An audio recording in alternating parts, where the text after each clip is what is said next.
អស្ចារ្យណាស់គ្រូបង្វឹក Cambo Rapper ទាំង 4 រូបពួតដៃគ្នាចេញបទចម្រៀងរ៉េបបង្កើតប្រវត្តិសាស្ត្រថ្មី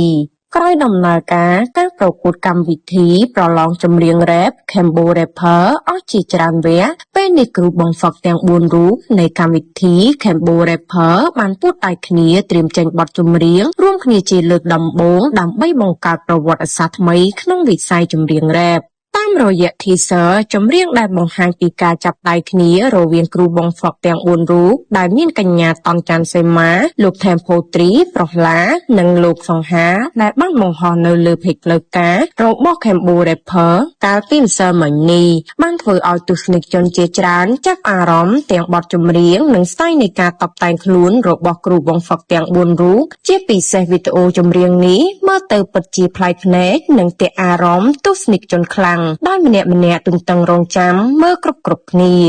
កុំភ្លេចរងចាំតាមដានទស្សនា Full MV ចម្រៀងរបស់គ្រូបង្វឹក Cambo Rapper ទាំងអស់គ្នានៅថ្ងៃទី 23 ខែតុលា ឆ្នាំ